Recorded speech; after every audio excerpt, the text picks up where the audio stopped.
ዕብራውያን መልእክት ምዕራፍ 5 ከቁጥር 14 ጀምሮ 11 ጀምሮ እስከ መጨረሻው 14 ድረስ እናነባለን። ከዛ ሉቃስ ወንጌል የመጨረሻውን ምዕራፍ 10 የመጨረሻው ቁጥሮችን አንብበን በጸሎት እንከፍታለን። ስለዚህ ጉዳይ የምንናገረው ብዙ ነገር አለ። ነገር ግን ለመማር ዳተኛ ስለሆናችሁ ለማስረዳት አስቸጋሪ ነው።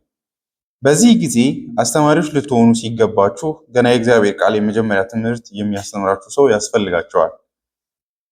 የሚያስፈልጋችሁም ጠንካራ ምግብ ሳይሆን ወተት ነው። ወተት የሚጋት ሁሉ ሕፃን ስለሆነ ከጽድቅ ትምህርት ጋር ገና አልተዋወቀም። ጠንካራ ምግብ ግን መልካሙን ከክፉ ለመለየት ራሳቸውን ላስለመዱ ለበሰሉ ሰዎች ነው። ሉቃስ ወንጌል ምዕራፍ 10 ቁጥር 38። ኢየሱስ እና ደቀ መዛሙርቱ መንገድ ሲሄዱ ኢየሱስ ወደ አንድ መንደር ገባ። ማርታ የተባለች አንዲት ሴትም በቤቷ ተቀበለችው። እርሷም ማርያም የተባለች እህት ነበረቻት። ማርያምም ቃሉን እየሰማች በጌታ እግር ስር ተቀምጣ ነበር። ማርታ ግን በስራ ብዛት ትባክን ነበርና ወደ እርሱ ቀርባ ጌታ ሆይ፣ እህቴ ስራውን ለእኔ ብቻ ጥላ ስትቀመጥ ዝም ትላለህን? እንድታግዘኝ ንገራት እንጂ አለችው። ጌታ ግን እንዲህ ሲል መለሰላት፣ ማርታ ማርታ፣ ስለ ብዙ ነገር ትጨነቂያለሽ፣ ትዋክቢያለሽም። የሚያስፈልገው ግን አንድ ነገር ብቻ ነው። ማርያም እኮ የሚሻለውን ድርሻ መርጣለች፣ ይህም ከእርሷ አይወሰድም። እግዚአብሔር አባታችን እንዲያስተምረን እንዲባርክ ይህንን ጊዜ እንጸልይ። እግዚአብሔር ቸር መልካም አባታችን ሆይ የጌታችን ኢየሱስ ክርስቶስ አባት ሆይ የእኛም ደግሞ አባት ሆይ ስለዚህ ቀን እናመሰግናለን። ዛሬ አንተን ለማምለክ እድል ስላገኘን እነዚህ ስምን ለመጥራት የማይገባቸው ከንፈሮች የልጅህን ቅዱስ ስም ደግሞ ያንተንም እንዲጠሩ እድል ስላገኘን በፊት ቆመን የመዘመር በልጅ በኩል ክብርን የመስጠት እድል ስላገኘን እናመሰግናለን።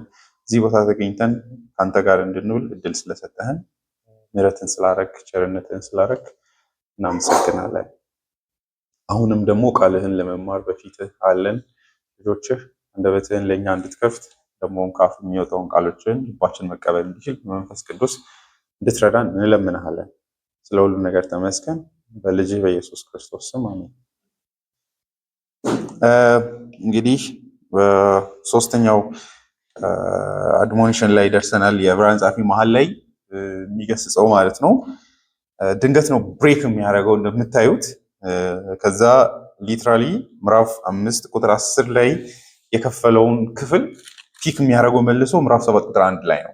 ቁጥር 10 ላይ እንደምታዩት እንደ መልከ ጸዴቅ ሹመት ኢየሱስ ሊቀ ካህናት ነው አለ። ምዕራፍ 7 ቁጥር 1 ላይ ሄዶ ይህ መልከ ጸዴቅ የሳሌም ንጉሥና የልዑል የእግዚአብሔር ካህን ነበር ይላል እና መሀል ላይ ያለው ሁሉ አድሞኒሽን ነው፣ ግሳጼ ነው። በዚህ ውስጥ እንዴት ብለን እኒ ብላችሁ ብትጠይቁኝ የእውነተኛ መንፈሳዊነት መገለጫዎች በሚል ወይም ደግሞ በትይዩ ደግሞ የዓለም አደጋዎች በሚል ነው።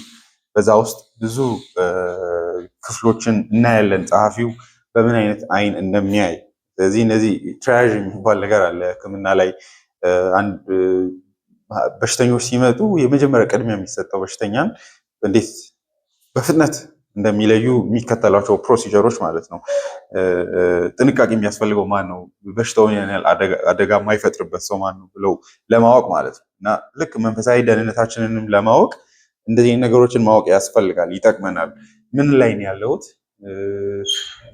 እግዚአብሔር ፊት ባሳለፍኩት የህይወት ጉዞዬ ወዴት ነው የደረስኩት? ወዴት እየሄድኩ ነው?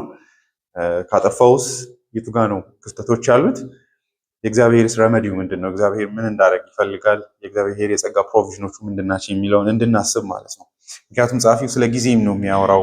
በእግዚአብሔር ቤት ከነበራችሁ ቆይታ አንጻር አሁን ያላችሁ ቦታ ይሄ መሆን ሲገባው ግን እናንተ እስካሁን ድረስ በዚህ አይነት ሁኔታ ላይ ናችሁ፣ ይሄ ደግሞ በጣም አሳዛኝ ነው ብሎ ይናገራል። እና እንዲህ አይነት ነገሮች እንዴት ነው የሚከሰቱት? እንዴትስ ነው የምናውቀው? የራሳችንስ ማንነት በእግዚአብሔር ፊት ይህንን የዕብራውያን መልእክት ምዕራፍ 5 ከቁጥር 11 እስከ 14 ያለውን እናልፋለንስ ወይ የሚለውን እንድናስብ ማለት ነው። ጸሐፊው እንግዲህ ቁጥር 11 ላይ ስለዚህ ጉዳይ የምንናገረው ብዙ ነገር አለን፣ ነገር ግን ለመማር ዳተኛ ስለሆናችሁ ለማስረዳት አስቸጋሪ ነው ይላል። እንግዲህ ስለዚህ ጉዳይ ሲል ብዙዎቹ እንደሚሉት ስለዚህ ጉዳይ ሲል ስለ ኢየሱስ ክርስቶስ ነው ወይ ስለ መልከ ጸዲቅ የምናወራው ብዙ ነገር አለ ወይ የሚለው በግሪኩ ለማየት ትንሽ ይከብዳል። ግለሰቡን ነው የሚያወራው ወይስ ጉዳዩን ነው የሚያወራው የሚል ማለት ነው። ኒውትራል የሆነ ማለት ነው። ስለ ኢየሱስም ስለ መልከ ጸዲቅም ሳይል ስለዚህ ጉዳይ የምናወራው ብዙ ነገር አለ፣ ስለዚህ ቶፒክ የምናወራው እያለ ነው ወይ በማለት ይሄዳሉ። እንግዲህ በዚህም ሆነ በዛ አንድ ነገር እናውቃለን፣ ስለ ኢየሱስ የምናወራው ብዙ ነገር አለን እያለ ነው። ስለ መልከ ጸዲቅ ቢያወራ እንኳን ምዕራፍ 7 ላይ እንደምታዩት ስለ መልከ ጸዲቅ አሰ ፐርሰን ስለ መልከ ጸዲቅ ብዙ ለማውራት ፍላጎት ስላለው ሳይሆን ስለ ኢየሱስ የሚያወራው ብዙ ነገር በዛ ውስጥ ስላለ ነው። በመሰረቱ ምዕራፍ 8 ቁጥር 1 ላይ እንደምታዩት ከምንናገረው ዋና ነገር ይህ ነው በማለት ስለ ኢየሱስ እንደሆነ ይገልጽልናል። እና እዚህ ላይ እንግዲህ ጸሐፊው ውስጥ ውጥረቱን የምታዩት ኤግዛስፕሬትድ መሆንን ነው የምታዩት። እየጻፈ መሃል ላይ ቆም አድርጎ የመዛል አይነት ልብ እንታያላችሁ። ስለዚህ ጉዳይ የምናገረው ብዙ ነገር አለን፣ ግን እናንተ ዳተኞች ናችሁ ይላቸዋል። እንዲያውም እንግሊዝኛው ብሩታል ነው። ላይክ እንደ ሌሎቹ ቦታዎች ላይ ብታዩ ትንሽዬ እንደዚህ እንዳይሆን እፈራለሁ፣ እንደዚህ እንዳይሆን እሰጋለሁ አይነት ነገር ነው። እዚህ ላይ ግን ሲደርስ ሲንግ ዳት ይላል። እናንተ እንዲህ እንደሆናችሁ ሳይ ወይ ደግሞ ሲታይ አተር ለማድረግ ይከብደኛል ይላል። ማወራው ብዙ ነገር አለ፣ ግን ለማስረዳት ጭንቅ ነው። እናንተን ሳስብ ጭንቀት ውስጥ ይገባብኛል ወይ ደግሞ ጭንቀት ይይዘኛል ነገር ይላል። እኔ እንግዲህ ሰርፈስ ውስጥ እየሄድኩ በጣም ክሊን በሆነ መንገድ 1 2 3 እያልኩ መሄድ ይከብዳል። ነገር ግን ጭምቅ እያደረኩ እያወጣው ለመሄድ ሞክራለሁ። እንግዲህ ስለ ኢየሱስ አንዱ ክርስትናን በእውነት የመረዳት ምልክቱ ይሄ የዚህ ነገር ደብዝ እንዳለው መረዳት መገንዘብ መቻልም ነው። በጣም አቅልሎ ማየት ወይ ደግሞ ቀላል ነገር እንደሆነ ማሰብ መጥፎ ነው። ምክንያቱም ይሄ ነገር ሚስትሪ በመሰረቱ ብዙ ነገር አለ ሲል ስለ ብዛት ብቻ አይደለም ጸሐፊ እያወራ ያለው፣ ስለ ታላቅነቱ ነው የሚያወራው። ላቱሴ በጣም ብዙ ማራት ማለት የምንችለው ስለዚህ ነገር፣ ምክንያቱም ስለ ልቀት ነው የሚያወራው። ንጽጽር ነው እንደምታዩት ምዕራፍ 7:6 ላይ ለምሳሌ ብታዩ ምን ይላል? አሁን የመጀመሪያውን ትምህርት ትተን እንሂድ ወደ ዋናው እንሂድ ይላል። እንግዲህ ያ ማለት ይሄ ኔክስት ዊክ እናወራለን ይሄ ማይረባ ነው ማለት አይደለም፣ ግን ከዚህ የሚበልጥ ስለ ንጽጽር ነው። ላይክ ይሄ ነገር ጥልቀት አለው እየሄዳችሁ በሄዳችሁ ቁጥር፣ እናንተ ግን እዛው በር ላይ ቀራችሁ አይነት ነገር ነው የሚለው። እና የሚያወራው ስለ ብዛት ብቻ አይደለም፣ ስለ ልቀትም። ይሄ ነገር ኤክሰለንት የሆነ በውስጡ እጅግ ታላቅ ነገሮች አሉት ይላል። እና አንዱ ሰዎች ልክ እዚህ ላይ እንዳሉት ዳተኛ መሆን አንዱ የሚመጣው የነገሩን ደብዝ ካለማወቅ ነው። ጸሐፊው ለዛ ነው የሚለው ይሄ ነገር እንደምታስቡት ቀላል እንዳይመስላችሁ፣ በጣም ብዙ ነገር አለ እናወራ ካለን።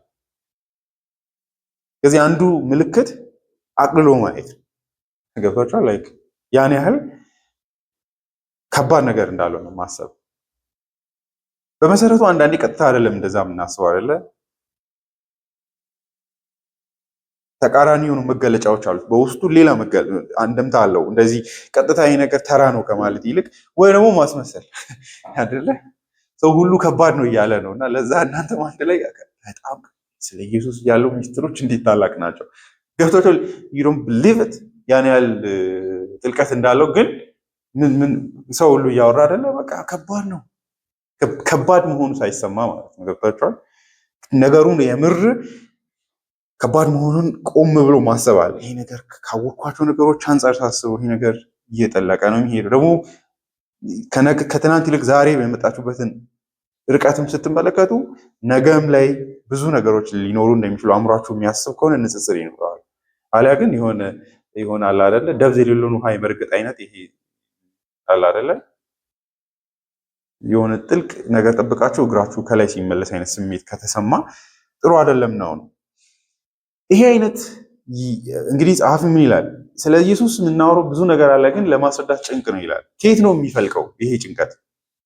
ወንጌሉ ማለት ፕሮብለሙ የቱ ጋር ነው ያለው? ሁለት ነው በእርግጥ። አንደኛው ከሚያስረዳው አካል ውስንነት ሊመጣ ይችላል። ማለት በአግባቡ የእግዚአብሔርን ቃል ማስረዳት ኤክስፕሌን ማድረግ የማይችል ሰው ታዳሚው ምንም ችግር ሳይኖርበት ተናጋሪው ውስንነት ወይ ደግሞ ለዛ ነገር ኳሊፋይ ሳያደርግ ቀርቶ ያን ነገር ለማስረዳት ጳውሎስ እንደሚል አይደለ ጳውሎስ እንደሚፈራ ይናገራል። ኤፌሶን 6 ላይ እንደምታዩት እግዚአብሔር ለኔ የምናገረውን ነገር እንዲሰጠኝ በድፍረት መናገር እንድችል እንዲያረገኝ እንዲረዳኝ ጸልዩ በማለት ይጠይቃል። አንዳንዴ ያለ መብቃቱ መልእክቱ በራሱ ችግር ስላለ ሰው መልእክቱን ሃንድል ለማድረግ የመጣው አካል የነገሩን ውስብስብነትና ታላቅነት ላያየው ከመቻሉ የተነሳ ለታዳሚው አሰልቺ ሊያደርገው ይችላል ነው ላይክ ለመስማት ጉጉት ሊያሳጣ ይችላል በአግባቡ ካለማስተላለፍ የተነሳ። ሁለተኛው ግን ሰባኪው ምንም ቢታገል ለማቅለል ቢሞክር ማይቀሉ የወንጌል እውነታዎች አሉ። የማንን ማንነት የሚፈልጉ የሰሚውን ጥንቃቄና አክብሮት የሚፈልጉ ማለት ነው። ተናጋሪው በጣም በውስብስብ ቃሎች እያወራ ስለሆነ ሳይሆን ከተማሪው ዳተኝነት ሊመጣ ይችላል። ስለዚህ ይህንን እንለይ። የእግዚአብሔር ቃል በራሱ ውስብስብ ስለሆነ የተደበቀ ስለሆነ ወይም የማይገለጽ ስለሆነ አይደለም። ቃሉን እንዲሁ ልብን በሚነካ መንገድ የእግዚአብሔር ቃል ነው እንዲሁ ብርሃን ተብሎ የሚገለጽ አይደል? ያ ክብር ያለው የእግዚአብሔር ቃል ብቻ ነው። የሰው ሐሳብን ብትወስዱ ክላሪቲ የለውም፣ ጨለማ ነው። ራሱ ያውቀው ምን እያሰበ እንደሆነ። አንዱ የእግዚአብሔር ቃል ብልጫና የእግዚአብሔር መገለጥ ከሰው ልጆች ሐሳቦች የሚለይበት ክብሩ ብርሃን መሆኑ፣ ጨለማ በእግዚአብሔር ዘንድ የለም። እግዚአብሔር የተደበቀ ኖስቲኮች እንደሚያደርጉት እናንተ ብቻ ሰርስራችሁ የደረሳችሁበት ምስጢር ያለው አካል ሆኖ አይደለም። የማይዋሽ ለማውራት የማይሰስት አይደለ? በረጅም መንገድ ኤክስፕሌን የሚያደርግ ለሚሰማው አካል እስከሚገባው ድረስ አውርዶ ኤክስፕሌን እንደ መጽሐፍ ቅዱስ ኤቭሪ ዲቴይልድ የሆነ መጽሐፍ አናውቅም አይደለ? እግዚአብሔርን ራሱንም ጭምር ይመስለዋል። የመጽሐፍ ቅዱስን ሲንሲሪቲ ስታዩት አይደለ? በሚስቲካል በሆኑ በተደባበቁ ቃላቶች የተሞላ መጽሐፍ አይደለም። ፕሌን የሆነ መጽሐፍ ነው። ግን መጽሐፉ በዛው ልክ ግን ላይገባ ይችላል። ደግሞ የእግዚአብሔር ቃል የወንጌል ብርሃኑ እንደዚህ ከተናጋሪው ከሰሚዎቹ ውስንነት ግን በፍጹም ከእግዚአብሔር ጨለማ ውስጥ ለመደበቅ ከመፈለግ ወይ ደግሞ ሰዎችን ዳር ላይ ሆኖ እንዲመጡ በተደበቀ ጓዳ ውስጥ ሆኖ የሚያስጨንቅ የሚያስቸግር ተራራ እንዲወጡ የሚያደርግ አምላክ ስለሆነ አይደለም። ስለዚህ ትልቁ ችግር ከየት ነው የሚፈልቀው ትሉ ከሰሚዎቹ ዳተኝነት የተናጋሪው እንዳለ ሆኖ የዕብራውያን ጸሐፊ እንኳን ሊከብደው የሚችል እውነት አለ።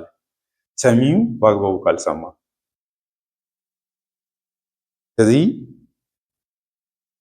ይሄ እንግዲህ ምን ማለት ነው ብለን እንጠይቅ። ለመማር ዳተኛ መሆን ማለት ነው? ዳተኝነት ዳልነስ ኦፍ ሂሪንግ ነው የሚለው እንግሊዝኛው። ምንን በውስጡ ይዟል? አንደኛ የአእምሮ ውስንነት አይደለም፣ ፍላጎት የማጣት እንደው ጸሐፊው እንደሚያሳየን ከሆነ እነዚህ ሰዎች ወደዚህ ሁኔታ መጥተዋል። አሁን ዳተኛው ደግሞ መጥታቸዋል አይነት ይላል። በተለይ አንዱ ሙቭመንት እንደሆነ ነው የሚያወራው። ማለት ሙቭመንት ስላችሁ ከአንድ ሁኔታ ወደ ሌላ ሁኔታ የመምጣት በፊት እንደዛ የነበሩ ሆኖ ሳይሆን አሁን ግን ከጊዜ ብዛት የተነሳ ስለግሽ ወደ መሆን መጥታቸዋል። የመማር ፍላጎት ማጣት ይላል። ስለዚህ መረዳት ስለሚያቅታቸው በደንብ ቢያስቡ በጣም አቴንቲቭ በሆነ መንገድ ቢያዳምጡ ማይገባቸው ሆኖ አይደለም፣ የልብ መሻት የለም ነው የሚለው። ያ ደግሞ ከየት እንደሚመጣ ታውቃላችሁ? ሃይማኖቱን ከመቀየር ከመፈለግ የሚመጣ ነው። ገብቷችኋል? ይሄ ሃይማኖት ዳተኝነቱ ከላይ ሲታይ ዝም ብሎ ይመስላል፣ ግን ከውስጥ ሌላ ነገር ያሸፈተው ልብም ስለሆነ ነው። ስለዚህ የዊል ጥያቄ አይደለም። ስለ ኢየሱስ ለመስማት እና ስለዚህ ወንጌል ለመስማት ጉጉት የላችሁም ይላል። ከዚህ የተነሳ ላወራ ብዬ እንደውም አንዱ ምን ይላል? ስለ መልከጼዴቅ ሊያወራ ብሎ ቆም አድርጎ ይሄ ነገር ደብዝ እንዳለው ገብቶታል፣ ግን ሰሚዎቹ ላይትሊ ቢወስዱት የሚል ፍርሃት እንዳለበት ቆም አድርጎ አለ አይደለ? የሆነ ቆም እየጻፋችሁ ብዕራችሁን አስቀምጣችሁ ይሄ ነገር ግን የሰዎች ያዳምጡኝ ይሁን በአግባቡ ትኩረት ሰጥተው ሰው አንዱ የሚቀጥለውን ወሬ ከመጀመሩ በፊት ይላል ካልቪን ሲያወራ ትንሽ ቆም ብለው እንዲያስቡ ፈልጓል ይላል። ትንሽ አእምሯቸውን እንዲያዘጋጁ ማለት እንዲሁም እሱን ለመግፋት አይደለም ይላል። እሱ አሉታዊ አይደለም ይብን ይላል። ሊመጣ ያሉትን ቁጥሮች በአክብሮት እንዲያዩ ለማድረግ ትኩረት የመሳብ አይነት ነገር አለ አይደል? እዚህ ጋር ሳወራ በደንብ እንዲሰሙ ይፈልጋል። ባህሪያችሁ እንደዚህ እንደሆነ አውቃለሁ፣ ግን ያስፈራኛል፣ ግን ይሄ አሁን ሊያወራ ያለውትን ነገር እንዳያደበዝዝ ብሎ እየተናገረ ነው። ሁለተኛው ዳተኝነት አንዱ ባህሪው ምንድነው ብትሉ ውስብስብ ነው ብሎ መሸሽ። ይህ እስኪ የስንፍና ዳተኝነት አለ። ሰዎች አንዳንድ ጊዜ ማሰብ የማይፈልጉትን ነገር አልተረዳሁትም ማለት ይጀምራሉ። ወይ ደግሞ የማይወዱትን ነገር ስለማይገባቸው አይደል? ይሄ ነገር ኦብስኪውር ነው ይላሉ አይደለ? ሰዎች ይሄ ውስጡ ራሱ ዳተኝነት አለበት። ለነገሩ የሚገባ ክብርን በመስጠት ጊዜ በመስጠት ላለማሰብ ከሚፈለግ ከሚሆን የሚመጣ ነው። በዚህም ነገሩ እነሱ ጋር ችግሩ ያለ ሳይሆን መልእክቱ ውስጥ ውስብስብነት እንዳለና በአግባቡ እንዳልተነገረ አድርጎ ማሰብ። እንደዚህ አይነት ባህሪ ካለ መጥፎ ነው። ሶስተኛው ኢንአቴንቲቭ መሆን ነው። እንግዲህ አንድ ላይ ፈቃድ ማጣት ብያቸዋለሁ፣ ፍላጎት ማጣት። ሁለተኛው ላይ ነገሩ ውስብስብ ነው ብሎ በዛ ውስጥ መደበቅ ሌዚነስ ማለት ነው፣ ስንፍናን። ሶስተኛው ደግሞ ትኩረት አለመስጠት ነው። የሚነገረው ነገር ከባድ አድርጎ ካለማሰብ የሚመጣ ኢንአቴንቲቭ መሆን ማለት ነው። ለመስማት ጆሮ አለመስጠት ማለት ነው ለዚህ ጉዳይ። ስለዚህ ጆሮ ስጡኝ እያለም ነው። ሶስተኛው ደግሞ አራተኛው ኮምፕሊት ነው ቀጠል መሆን ሊሆን ይችላል ይላል። የምሳሌ መጽሐፍ ላይ ያለ አይነት ዳልነስ ማለት ነው፣ ሞኝነት ማለት ነው። ሞኝ እግዚአብሔርን ጥበብ ምን ያደርጋል ይላል? ይንቃል። እግዚአብሔርን መፍራት ይንቃል፣ ክብር የለውም ይላል። ይሄ በጣም መጥፎው ነው አይደለ? አምስተኛው ደግሞ ይሄ ነገር በጣም ቀላል ነው ብሎ በማሳነስ ነገሩ ኖርማላይዝ ማድረግ ማለት ነው። ይሄኛውም አደጋ ነው። ያ ማለት ምን ማለት መሰላችሁ? መማር አልፈልግም አውቄዋለሁ ይሄን ማለት ልክ ቅድም የማርታን ያነበብኩት ለዛ እኔ ተመርቄያለሁ ወደ ስራ እንሂዳው እዚህም ጭራሽ ኢየሱስንም ጭምር ተቆጣቸው አይደለ? የእሷ መቀመጥ አንሶ ደግሞ አንተም ለአንተ እንደዚህ ስጣደፍልህ እንደዚህ ሲሆን ጭራሽ ዝም ብለህ ታያታለህ ወይ ትለዋለች። እንግዲህ እዛ ላይ እንደምታዩት ቴክስቱም ውስጥ እንደምትመለከቱት የማርታ ታሪክም ላይ ምን አለ? የእግዚአብሔር ቃል መስማት አይደለ? ማርያም ከኢየሱስ እግር ስር ሆና ትማር ነበር። ኢየሱስን ያለመውደድ ሆኖ አይደለም፣ የእጅግ ታላቅ እድል መሆኑን ከመገንዘብ የመጣ አይደለ? ይሄ እድል መልሶ የማይገኝ መሆኑን ከመረዳት ማለት ነው። ስለዚህ የእሷ ውስጡ ያለው ምንድን ነው? ሜቢ በቃ አሁን ጨርሻለሁ አይደል? አትሊስት ምግብ ለመስራት መሄዷን ስናይ ጨርሻለሁ የሚል ነገር አለበት ውስጡ። ያ አይነትም ሊሆን ይችላል። ከዛ ደግሞ ሌላኛው 6 ከዚህ የተለየ በጣም ከባድ ነገር እንዳለ ማስመሰል ማርታ ውስጥ የምናየው ባህሪ ማለት ነው። እንደዚህ አይነት ሊሆን ይችላል ነው ገብቷችኋል? ያ ማለት የሌሎች የህይወት እውነታዎች ምንም ጥቅም የላቸውም አይደለም። ይሄ ነገር ግን የሚገባው ቦታ ሊሰጠው ይገባል። የህይወት እንደቨሮች አሉን፣ በተለያየ መንገድ የምንጓዝባቸው የህይወት ጎዳናዎች ማለት ነው። ካልቪን ይህንን እንዳንድ ምክንያትም ያመጣል። ሰዎች እንደዚህ ሆነው ስሎፉል ሊሆኑ ይችላሉ ለእግዚአብሔር ታላቅ ማዳንና ሚስጥር ይላል። 12 በዚህ ጊዜ አስተማሪዎች ልትሆኑ ሲገባችሁ ገና የእግዚአብሔር ቃል መጀመሪያ ትምህርት የሚያስተምራችሁ ሰው ያስፈልጋቸዋል። የሚያስፈልጋችሁም ጠንካራ ምግብ ሳይሆን ወተት ነው ይላል። ሌላኛው ይህንን ንጽጽር የሚወስደው ከየት ነው ብትሉት ካሳለፉት ጊዜ ይነሳል አይደለ? ኦኬ ገና አሁን ያመናችሁ ብትሆኑ ይላል። እነዚህ አሁን ያላችሁ ማንነት ገና ክርስቲያን እንደሆናችሁ ቢሆን ችግር የለውም። ግን ያሳለፋችሁትን ጊዜ ሲታይ በዚህ ሰዓት ቦታችሁ መሆን የነበረበት አስተማሪነት አይነት ነው አይደል? አስተማሪ ማለት ምንም ተጨማሪ ትምህርት የሚያስፈልገው በዛ ሂደት ውስጥ የሚያስፈልገው ነገር ሁሉ ያከማቸ እንደማለት ነው አይደለ? አሁን አንተ ከተማሪነት ወጥተሃል፣ ሌሎችን ይህን ነገር እንዲያውቁ ልታደርግ ትችላለህ የሚል አይነት ቦታ ሲሰጥ ማለት ነው። በእውነቱ ካሳለፋችሁት ጊዜ አንጻር ቢለካ ይሄ ላይ መድረስ ነበረባችሁ ይላል።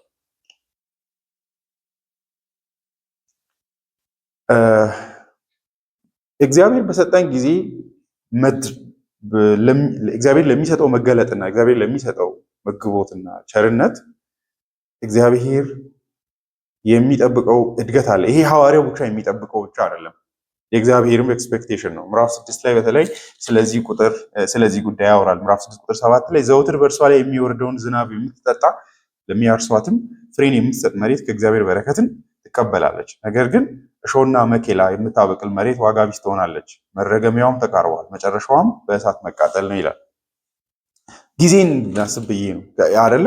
ብዙ ዘወትር በእርሷ ላይ የሚወርደውን ዝናብ ወስዳ ፍሬ የምታፈራ ብለስድ አይደለ?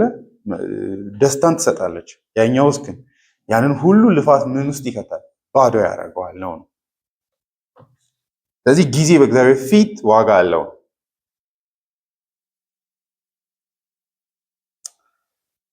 ስለዚህ ምን አለ ማለት ነው ብትሉ እግዚአብሔር በሚሰጠው ጊዜ ውስጥ ሜኪንግ ጉድ ዩዝ ኦፍ የእግዚአብሔር ጸጋ ነው፣ ቸርነቱን አላ ዌስት ምንሰንስ ያንን መረዳት ያስፈልጋል አይደለ? አንድ ዘርን የሚዘራው ኢየሱስን ምሳሌ ላይ እንደሚል ፍሬን ለማግኘት ነው። ያ ልፋት መጨረሻው ፍሬ እንዲሆን ነው። ፍሬዎቹ በእርግጥ ኢቲካል ናቸው የሚለው ሌላ ነገር ነው። ግን ኤክስፔክት የሚጠበቅ ነገር አለ እግዚአብሔር ይህንን የጸጋ ስራ ሲሰራ ማለት ነው። እናንተ ግን ይላል እንግዲህ ይህን ዳተኝነታቸውን እውነታውን ሲያሳይ ማለት ነው።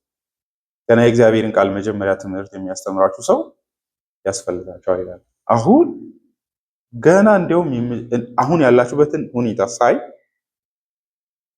እንደገና ማስተማር ያስፈልጋል። እንዲያውም የምትፈልጉት በመመረቅ በአስተማሪነት ግራጁዌት በማድረግ ፈንታ የሚያስተምር አስተማሪ ያስፈልጋቸዋል ይላል። እንዲያውም ወደኋላ ሄዳችሁ ወደዛ ነው የወረዳችሁት ይላል። እንዲያውም አንድ ሰው በውሃናው ቢታይ የአልፋቤትን ኤቢሲ ገና ማስተር ማድረግ ማንበብ መቻል ሳይሆን ኤቢሲዲ መማር ያለባችሁ ሁኔታ ላይ ነው ሳያችሁ ያላችሁት ይላል። ያ ማለት እውነት ነው አይደል? ከማንበብ በፊት ፕሪንሲፕሉን ነው የምናነባው አይደል? ቃላቶቹን፣ ፊደሎቹን ነው። ፊደሎቹን ካወቅን በኋላ ነው ወደ ንባብ የምንሄደው። እናንተ በዚህ አይነት መንገድ አድቫንስድ የሆነ ነገርን ማንበብ ይቅርና ገና ኤቢሲውን ነው ሊትራሊ ቃሉ እንደዛ ነው። የመጀመሪያው ትምህርት ፕሪንሲፕል የመጀመሪያው መርሆችን መማር ያለባችሁ ሁኔታ ላይ ነው ያላችሁት። ለምን ብትሉ ዋናውን ትምህርት ካልያዛችሁ ሌላው አይጠቅማችሁምና ምዕራፍ 6 ላይ ይህንን ያሳያል። ለምሳሌ ስለዚህ ስለ ክርስቶስ የተሰጠውን የመጀመሪያውን ትምህርት ትተን ወደ ብስለት እንሂድ፣ ከሞት ስራ ንስሐ ስለመግባት፣ በእግዚአብሔር ስለማመን፣ እንደገና መስረትን አነጻል፣ እንዲሁም ስለ ጥምቀቶች፣ እጆችን ስለመጫን፣ ስለ ሙታን ትንሣኤና ስለ ዘላለም ፍርድ ትምህርት እንደገና አንመስረት፣ እግዚአብሔር ቢፈቅድ ይህን እናደርጋለን ይላል። አይታችኋል? ከዚህ እንሂድ። ይሄ ፋውንዴሽን ነው። ይሄ ኤቢሲዲ ነው የእምነት እና ይሄን ካልያዛችሁ ሌላው ላይ ሄዶ መጮህ ዋጋ የለውም ይላል። ስለዚህ ነው እንደገና የሚያስፈልጋችሁ ይላል። ምክንያቱም ይሄን ካልያዛችሁ ሌላው ምንም አይጠቅማችሁም ነው። ማንበብ መጻፍ የማይችሉ ልጆችን መጀመሪያ የምታስተምሩት ያን ስለሆነ ከዛ ሁለተኛው ምሳሌ ያመጣል። የተማሪና የልጅነትን ያመጣና እንዲያውም አንድ ሰው ምን ይላል? ጭራሽ አባሰውና ወደ እናቱ ጡት ላይ ያለ ልጅ ወደ ማረክ ሄደ ይላል። የሚያስፈልጋችሁ ጠንካራ ምግብ ሳይሆን ወተት ነው ወደሚለው ሄደ ይላል። በሆነ ረገድ እውነቱን ለመናገር ይሄ በውስጡ እንትን ነው አይደለ? የሚያዋርድ ነገር አለው። ያውቃል ጸሐፊው። አንዳንዴ እንደዛ የምታደርጉት የሚሰማውን አካል እልህ ውስጥ ለመጨመርም ጭምር ነው። ኢትስናት የሆነ አሉታዊ በሆነ መንገድ ለማናደድ ብቻ አይደለም፣ ግን ያላችሁበት የምር ነባራዊ ሁኔታ ይሄ ነው ነው ይላቸው። ያውቃል እንደሚጎዳቸው፣ ግን ግቡም እሱ ነው። እናንተ አሁን ባላችሁበት ሁኔታ እንዲያውም ቻፕተር 1 ላይ መጀመር ሳይሆን እንደገና እንዲያውም ወተት ነው የሚያስፈልጋችሁ። በእርግጥ ሁለተኛ ምሳሌም ነው የኤቢሲዲው አለ። ከዛ ወደዛ ወስዶ ምግብን ከመብላት ጋር ይወስደዋል። ጠንካራ ምግብና ወተት በክርስትና ውስጥ ይሄ መካድ የለበትም። ወተትና ጠንካራ ምግብ የሚባል የዶክትሪን ዲቪዥን አለ። ይሄ አይደለ አትሊስት የሚነግረን እንደዛ ነው አይደለ? ጠንካራ ምግብና ወተት ጠንካራ ምግብ ሳይሆን ወተት ነው የሚያስፈልጋችሁ ሲባል እየከፈለው ነው። ወተት አለ፣ ጠንካራ ምግብ አለ ይላል። እና የተለያየ ምግብ ለተለያዩ ሰዎች ይሰጣል። ለምንድን ነው ለልጆች ወተት የሚሰጠው? ጠንካራ ምግብ መብላት ስለማይችሉ ምግቡ ስለማይጠቅማቸው አይደለም፣ ግን ብትሰጧቸው አይችሉም መብላት፣ ዝግጁ አይደሉም። ጥርስ የላቸው፣ ሰውነታቸውም ያንን መፍጨት የሚችል አይነት አይደለም። ከዛ የተነሳ ምንድን ነው የሚሰጠው? ወተት ብቻ ነው። በመስጠት ቀላል ስለሆነ ለነሱ ማንነትና ላላቸው የሰውነት እድገት ማለት ነው። አይገርማችሁም? ሌላ ምግብ አይሰጥም። አንድ ምግብ ብቻ ነው የሚሰጠው። ያ እንደ እድገትን ውስንነትን ነው የሚያሳየው የልጆችን አይደለ? ልጆች ከዛ እንዲያድጉ ነው የሚፈለገው አይደለ? ወላጅም የሚፈልገው ልጅ አድጎ የሚጠቅም ብዙ ምግብን በራሱ ኮንሱም ወደሚያደርግ እንዲመጣ ነው የሚፈልገው እንጂ ወተት ለመጋት አይደለም። አይጠቅመንም ባይዞች ወተት የሚጠቅም እንዳይመስላችሁ። አሁን ተቀምጬ ወተት ብቻ በየቀኑ ብጋት ለሰውነት አይጠቅምም ማለት። ለልጆች ያ የሚደረግበት ምክንያት ሰውነታቸው ከዛ ሌላ ነገርን መቀበል አይችልም፣ ዝግጁ ማለት። ቁጥር 14 ላይ እመለስበታለሁ። እዚህ ላይ እንግዲህ ያለው ምሳሌ ጳውሎስ አንደኛ ቆሮንቶስ ላይም የቆሮንቶስ ሰዎችን ለመገሰጽ የሚጠቀሙም ይህንኑ አይነት ምሳሌ ነው። እናንተ በጣም አድገናል ብላችሁ ልታስቡ ትችላላችሁ፣ ግን ያላችሁን አቋምና ማንነት ሳያችሁ እኔ ያሲ ከርነል ፒፕል ስጋውያን ሆናችሁ ነው ማያችሁ። ምንም መንፈሳዊ ነገርን ኮምፕረንድ ያደረጋችሁ አትመስሉኝ። ልጅነት ሲባል እሱ ነው። በሰውነት ትንሽ መሆን ማለት ሳይሆን በእግዚአብሔር ነገሮች ትንሽ ከፍ ሲል መረዳት፣ መሰላቸት፣ ኢቭን መሻቱን ጭምር ማጣት ማለት ነው። ያ የልጅ ባህሪ ነው። ጴጥሮስ እንግዲህ በአዎንታዊ በሆነ መንገድ ያወራል። አንደኛ ጴጥሮስ 2:2 ላይ አሁን ገና እንደተወለዱ ልጆች የቃሉን ወተት ተመኙ ይላል። የጴጥሮስ አዎንታዊ ነው።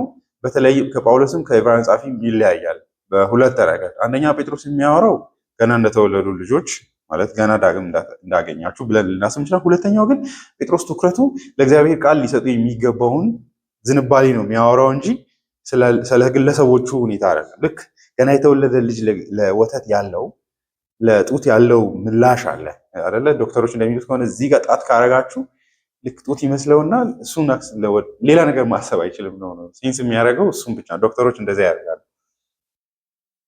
ልክ የአይነት እንትን አለው እግዚአብሔር ውስጥ ያስቀመጠው ንቃት አለ።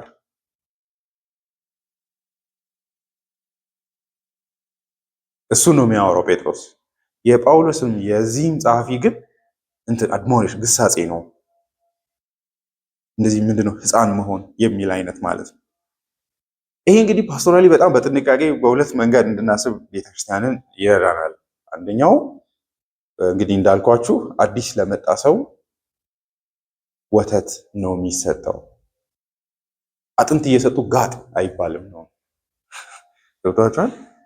ገና የእግዚአብሔርን ቃል ማስተር ያላረጉ ገና ነገሮችን እያሰቡ ያሉ ሰዎችን አድቫንስ ሊሆኑ ነገሮችን እየሰጡ መጉዳት አደጋ አለው ነው።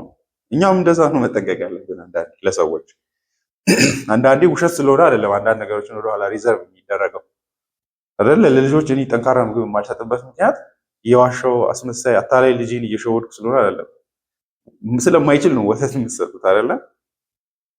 ያ የተቀባዩን አካል ማንነትን በአግባቡ መረዳትና ያንን አይነት ጥንቃቄ ማድረግ ማሳያ ነው እንጂ የመዋሸት ወይም ደግሞ የመደበቅ አይነት አይደለም። ደግሞ ጀግንነትም አይደለም ነው። ጥንት እንደዛ አስቡ። ገብቷቸዋል። የልጅ እጅ ላይ አጥንት ተሰጠው ጋጥ ከዚህ አልግጥ ሲል አንተ ማትረባ ብሎ ማላገጥ እንደማለት እሱ ፌር አይደለም አይደለ? አንተ ይህ ያቅታል እየተባለ አይቀለድም ነው። የምር ቴዎሎጂካል ፕሮግረስ አለ። የምር ሰው በመንፈሳዊ ህይወቱ ብዙ ነገር ላይ ይረዳ። በጣም ሶፊስቲኬትድ አእምሮ ሊኖረው ይችላል በሌሎች ነገሮች ላይ፣ ግን ይሄኛው የእግዚአብሔር የጸጋ ስራ ስለሆነ በጣም ዝግ ያለ እድገት አለው። ስለዚህ ያንን መክፈልን ይረዳናል። ግን አደገኛው ነገር ምንድነው? 20 ዓመት ሙሉ ወተት ጠጣለሁ አልፈልግም እኔ የሚል ሰው በተለይ አሁን የተለመደው እሱ ነው። ካልቪንም ሮማን ካቶሊኮች ላይ በጣም ተቆጥቶ የሚያወራው እሱ ነው። የኛ ዘመንም ላይ ያለው አንድ አይነት ነው። ከ30 ዓመት በኋላም እናንተ የሆነ ሲሪየስ ነገር ስታወሩ እኛ ወተት እየጠጣን ነው ይላሉ። እንደዚህ ሰዎች ፕራይድፉል ናቸው እንጂ የምር ልጅ መሆናቸውን ስላመነው አይደለም። አይደለም ሰው አለማደጉን ኤክስኪውዝ የሚያደርግበት አይደለም ነው። ስብስብ ነገርን ሰው 40 ዓመት ሙሉ ኖሮ አሁንም ስለ ወንጌሉ ሲጠየቅ ምንም ደብዝ የሌለው መልስ እየመለሰ መታበይ የለበትም ነው። ዶክተር በጣም ሲሪየስ ጉዳይ። እንዲሁም አንድምታው ይሄ ምን መሰላችሁ እየሰጠ ያለው ክርስቲያን ሆኖ 30 ዓመት ወተት መጠጣት የሚባል ነገር የለም። ወይ ቀንጭራቸዋል ለርጊ አያስቅም፣ ግን ምን ማድረግ ይቻላል አይደለ? የሆነ ቦታ ላይ ስታክ አድርጋቸዋል ማለት እንጂ የሚያስታብኝ ነገር አይደለም አይደለ?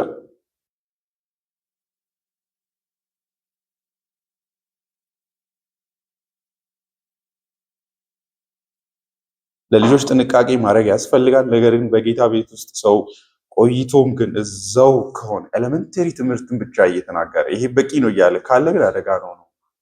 ምዕራፍ 6 ላይ እግዚአብሔር ይፈቅድ እናያለን።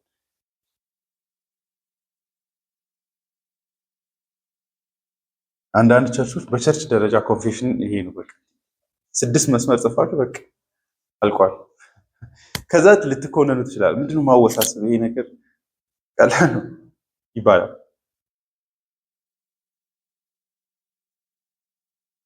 ልጅ መሆን ጤናማ ነው አይደለ?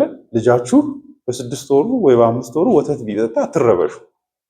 ግን 2 ዓመት ሞልቶት ሰውነቱ ለውጥ ካላሳየ መፍራት ትጀምራላችሁ አይደለ?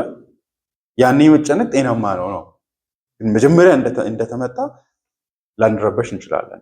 ምክንያቱም የምር ሂደት ስለሆነ ጤናማ ሂደት ስለሆነ ባይረዱ ለነገሮችን ባያውቁ ልጅ ነው ተብሎ ይታለፋል ነው። ግን እድሜ ከሄደ በኋላ የልጅነት ባህሪ ግን ሰው ካሳየ የሆነ በሽታ አለ ማለት ነው አይደለ? በዚህ ሰዓት ማሳየት ያለበትን አይነት እድገት እያሳየ ስለሆነ ይህ ነገር መጣራት አለበት ይባላል። መንፈሳዊ ህይወትም ላይ እንደዛ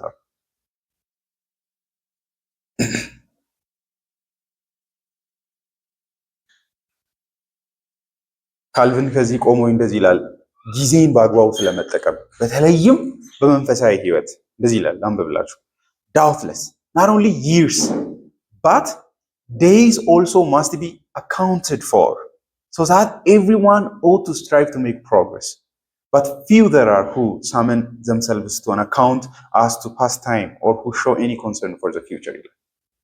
ወንድሞቼ ይላል ሁላችንም ያለ ጥርጥር ለምናሳልፈው እድሜ መጨነቅ አለብን ይላል። ተጠያቂነትም ሊሰማን ይገባል። እንዲያውም ይላል እድገትም ማሳየት አለብን ከትናንት ዛሬ አይደለ? የዕብራውያን መልእክት የሚለው ጻፊ እንደዚህ አሁን ባላችሁ ሁኔታ አስተማሪዎች መሆን ነበረባችሁ፣ ግን ልጆች ናችሁ፣ ያ ጤናማ አይደለም ይላል። ምንድን ነው አኮምፕሊሽ ያደረኩት በእነዚህ ሁሉ ዓመታቶች ውስጥ መንፈሳዊ በሆነ እውቀቴ ብሎ መጠየቅ ያስፈልጋል። እኔ ግን ልንገራችሁ እድሜ ብቻ አይደለም ይላል፣ ቀናቶችን እንኳን የካውንት በየቀናቶቹ እግዚአብሔርን በማወቅና በሃይማኖታዊ ህይወት ጉዟችሁ ላይ you should be concerned። ግን የሚያሳዝነው ይላል ጥቂት ነው ለትናንቱ ኃላፊነት የሚወስድና የሚያስብ ምን አረኩ ብሎ ከዛ ለነገም የሚጨነቅ ነገ ምን ላደርግ አቅላለሁ። እግዚአብሔርን በማወቅ ረገድ ቴዎሎጂካሊ ማለት ነው፣ ኢየሱስን በማወቅ እግዚአብሔርን በማወቅ ጊዜ ወሳኝ ነገር ነው። እግዚአብሔር ደግሞ ይላል አንዳንዴ ልጆች ሆነን የምንቀርበት ምክንያት ዳተኛ ስለሆነ ሊሆን ይችላል። ፕሮግረሱ የሌለው መንፈሳዊ የሆነው እውቀት አእምሮ ፍሎሪሽ እያደረገ ያሌለው እግዚአብሔርን በማወቅ ስለ እግዚአብሔር በማወቅ የእግዚአብሔር መንገዶችን በማወቅ እየበለጸገ ያሌለው ዳተኝነት ስላለ ነው። ያ ማለት መሰላችሁ አወቅኩ አላወቅኩ ዶንት ኬር የሚል ማለት ነው። አደግኩ አላደግኩ ይሄ የህይወት ትልቅ እድገት አለ፣ ህይወት ሌላ ነው የሚል። ለዚህ እንግዲህ በጣም የእግዚአብሔርን መገለጥን በተመለከተ መዝሙር 25 ቁጥር 14 ላይ መዝሙረኛው ስለ እግዚአብሔር ኪዳናዊ ህዝብ የሚያወራውን ስታዩ አለማደግን በዚህ መንገድ ልንረዳ እንችላለን። መዝሙር 25 ቁጥር 14 በጣም ደስ የሚል ጥቅስ ነው። እግዚአብሔር ምስጢሩን ከሚፈሩት ወዳጆቹ አይሰውርም፣ ኪዳኑንም ይገልጽላቸዋል። እንግሊዝኛው ላይ ብትሄዱ የእግዚአብሔር ምስጢሮች በሚፈሩት ዘንድ ነው፣ የኪዳኑ ብርሃን ያለው በሚፈሩት ዘንድ ነው ይላል። ስፔሲፋይ እያደረገ ነው። ማን ጋ ነው የእግዚአብሔር የምር ምስጢሮቹ የተከማቹት ስትሉ ኪዳኑን በሚፈሩ እና በሚወዱ ላይ ነው ይላል። ፍርሃት ሲባል የሆነ ዝም ብሎ መደንገጥ ማለት አይደለም። ሬቨረንትሊ የሚወዱ አይደለ? መዝሙር 119 ላይ ብታነቡ መዝሙረኛው የእግዚአብሔርን መንገድ ለማወቅ ምን ያህል እንደሚወድ ይነግረናል አይደለ? ምን ያህል አፕሪሺየት እንደሚያደርግ ለእግዚአብሔር ይነግረዋል። እኔ ከዕንቁም ከወርቅ ይልቅ ይህንን ቃል ወደዋለሁ፣ እባክህ ይህ አይደለ? ከሕግ ድንቅ ነገርን እንዳይ ዓይኖቼን ክፈት። ይሄ ምንን ያሳያል መሰላችሁ? የምታኑበት አፍ ደብዝ እንዳለው መረዳትን ያሳያል። መዝሙረኛው ለምንድን ነው እንደዚህ የሚለምነው ብትሉ አቅልሎ ሊያነብ እንደሚችል ይረዳል። ግን እሱን እየፈለገ አይደለም። እባክህ ዓይኖችን ክፈት፣ ኦፕን ማይ አይስ፣ ወንደሩን እንዳይ ማለት ነው። ከውስጥ ያለውን ሀብት እንዳይ፣ ትሬዠር እንዳይ ይላል። ከአክብሮትም የሚመጣ ታላቅ መሆኑ ገብቷችሁ ለዛ ነገር ካለ አንድ ክብርም ጭምር የሚመጣ ግን ታዲያ እግዚአብሔር እውቀቱን ለማይፈልግ ለምን ይስጥ? ምሳሌ መጽሐፍ 2 ላይ እንደምታዩት ጥበብ ለምና ለማይሰማት እንዴት እጆቿን እንደምትሰበስብ ይናገራል። ስለዚህ አንዳንዴ አለማደግ ምንጩ አለመፈለግም ነው። ጊዜን መተመን ያስፈልጋል ነው። ስለዚህ ቴዎሎጂካሊ ማደግ ሌክዠሪ አይደለም ነው ላችሁ የፈለኩት። አንዱ በእርግጥ ትልቁ ችግር ምንድነው? ትምህርት ቤት የሚባል ነገር አለ። ቴዎሎጂ መማር እነዚያ የሆነ አንድ ሰዎች ተሰብስበው ያጥኑ፣ እኛ ደግሞ ህይወትን እንኖራለን። ገብታችኋል? ውስብስብ ነገር ካለም የማወቅ ግዴታ የለብንም። በእርግጥ ያ በዛ ልክ እግዚአብሔር አንገታችን ላይ የሚያስቀምጠው አይነት ነገር አይደለም። ግን እግዚአብሔር ይህን መጽሐፍ የሰጠው ለቴዎሎጂ ትምህርት ቤት አይደለም፣ ለእኛ ነው የሰጠን፣ ለህዝቡን የሰጠው አይደለ? ኢቭን እዛም ሰዎች መማር ያለባቸው ተመልሶ እግዚአብሔር ቤት ሰርቭ ለማድረግ በጣም በተሻለ መንገድ የእግዚአብሔርን ምስጢሮች ለመግለጥ ከቸርች ስር ነው መሆን ያለበት። የእግዚአብሔር መቅረዝ ያለው በቤት ውስጥ ነው።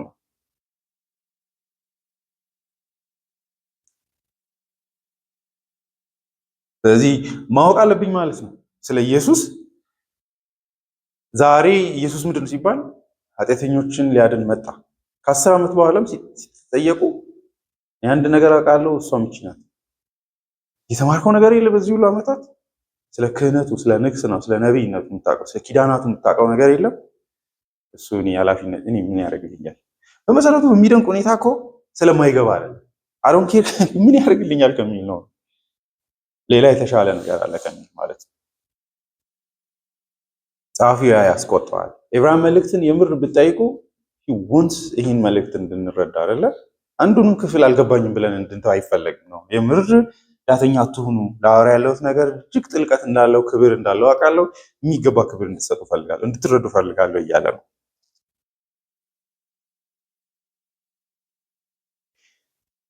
ቁጥር 12 የሚያስቆጣ ከሆነ ይላል። እንግዲህ እንደዛ አይደለ? ትስስሩ አይታችሁ ከሆነ እኔ እንደዚህ ብዬ ስለእናንተ መናገር የሚያናድዳችሁ ከሆነ ምዕራፍ 5 ቁጥር 12 በዚህ ጊዜ አስተማሪዎች ልትሆኑ ሲገባችሁ ገና የእግዚአብሔር ቃል መጀመሪያ ትምህርት የሚያስተምራችሁ ሰው ያስፈልጋችኋል። የሚያስፈልጋችሁም ጠንካራ ምግብ ሳይሆን ወተት ነው። እኒህ ማለት ኦፌንሲቭ ነው። ቁጥር 13 ወተት የሚጋት ሁሉ ሕፃን ስለሆነ ከጽድቅ ትምህርት ጋር ገና አልተዋወቀም ይላል። ይሄ አንድ ምን መሰላችሁ? ወተት ሲጋት አንድ ሰው ካያችሁ ስለዛ ሰው አንድ ነገር እውነት ምንድን ነው ማለት ነው? ሕፃን ነው ማለት ነው እያለ ያለው እሱ ዶንት ቢ ኦፌንድድ ይላል።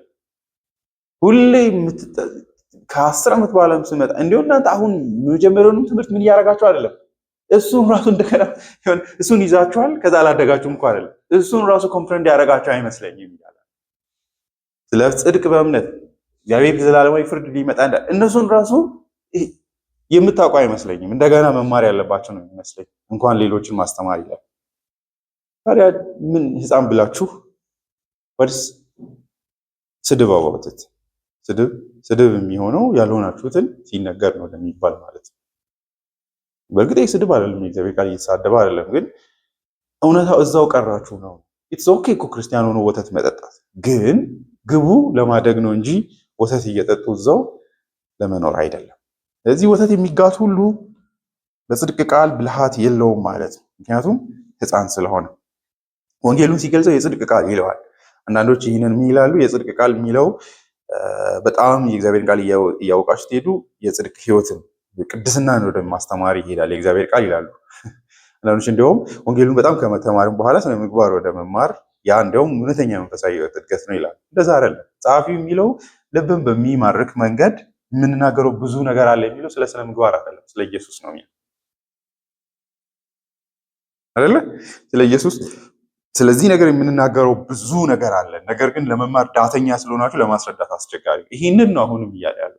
ብዙ ለማስረዳት የሚፈልገው አሁን እንዴት በመቀደስ መኖር እንዳለባቸው ይህንን በጣም ኤክስቴንሲቭ በሆነ መንገድ ወደ መማር ያኛው ዋና ነው፣ ይሄኛው ዋናው መሰረታዊ ነው፣ ይሄ ዋናው ነው። አሁን ስለ ቅድስና በህይወት መመላለስ እንደዛ አይደለም የሚለው። ስለ ኢየሱስ የምንናገረው ብዙ ነገር አለ እያለ ነው። ስለዚህ ካህን የምንናገረው ብዙ ነገር አለ። ይህን ግን እንግዲህ ስለዚህ ኦፕሽናችን ምንድን ነው የሚሆነው? የዚህን የጽድቅ ቃል ብትሉ ኃጢአተኞች የሚጸድቁበት ቃል ልንለው እንችላለን። ሌላ ምንም የተሰወረ ነገር የለውም። ጽድቅን ቃል ብትሉ ከውስጡ ጽድቅ የሚገኝበት ቃል፣ ራይቸስነስ የሚገኝበት ቃል ይሄ ቃል ብቻ ነው። በዓለም ላይ ብዙ ቃሎች ይኖራሉ። ነገር ግን ሰዎች ጽድቅን መስጠት የሚችል ትምህርት ይህ ቃል ብቻ ነው። ወተት የሚጋት ሁሉ ባህሪው ምንድን ነው? እንግዲህ በደንብ ጠንካራ ብልሃት የለውም ነው የሚለው። እንግሊዝኛው አንስኪልፉል ነው የሚለው። የጽድቅ ቃልን ምን ማድረግ አይችልም ይላል። for everyone that uses milk is unskillful in the word of righteousness ይላል። ወተት የሚጋት ሁሉ እንግዲህ ብለንድ እያደረገው ነው ሁለቱን ወስዶ። ያ ማለት ወተት መጠጣትንና ወስዶ የጽድቅን ትምህርትን አለመማር ጋር ሁለቱን እያገናኝ ምሳሌውንና ምሳሌው የሚያመለክተው ነገር ሁለቱን እዚህ ጋር ገመዳቸውና በአንድ አይነት ነገር እያወራ ሄደ። ወተት የሚጋት ሁሉ በጽድቅ ቃል አንድ ስኪልፉል ነው ማለት ነው። ምን ማለት ነው ብላችሁ ብትጠይቁ ህፃናት ወተት የሚጠጡበት ምክንያት ምንድነው ብትሉ ስኪል የላቸውም። ተለቅ ያለ ምግብን የመብላት ስኪል ጠይቃል አይደለ? አማርኛ ላይ እንደሚባለው ነው አሳ መብላት በብልሃት ይባላል። ስኪል ጠይቃል መብላት። ለሌላው ምግብ ዝም ብሎ አፍ ውስጥ ገብቶ ቾፕ ማድረግ አይደለም። በምላሳችሁ ሰርች እያደረጋችሁ ነው የምትበሉት ስኪልፉሊ ማለት። አለዚያ ምን ያደርጋል? አንገት ውስጥ ተሰቅሮ እንትን ይላል። ልጆችም አንድ ውስጥ ሰውነታቸውም ዝግጁ ስላልሆነ ግን ደግሞ ምላሳቸውም ስኪል የለውም። ወተት ለእነሱ ቀላል ነው። ምንም መስራት የለባችሁም። ወተት ትከቱና መዋጥ ነው። ገብቷችኋል? ምንም ያኛው ምግብ ግን ምን ይጠይቃል? ታዛዙራላችሁ። ጠንካራ ነገር ስታገኙ ጥርሳችሁ የሚጠነክርበት ቦታ ላይ ወስዳችሁ ታደቁታላችሁ። ከዛ መለስለሱን እርግጠኛ ስትሆን በይዚ አስበን ስለማናውቀው ነው፣ ስላደግን አይታወቀንም እንጂ there is a process አፋችን ውስጥ ገብቷቸዋል። አእምሯችን ያውቃል። ላይክ የሆነ የደረቅ ቦታ ሲኖር ይገለዋል። የአብ ሶፍት እንደሆነ ሲያይ ወደ ሌላ እንደዚህ ያደርገው አንሸራሽኖ ነው ወደ ውስጥ የሚሄደው። ስኪል አለ ነው። ህፃን ግን ስኪል ስለሌለው ወተት ብቻ ይሰጠዋል። እናንተም የጽድቅን ቃል እንዴት አድርጋችሁ አርቱን አታውቁም ነው እያለ ያለው። ስኪል የላችሁም።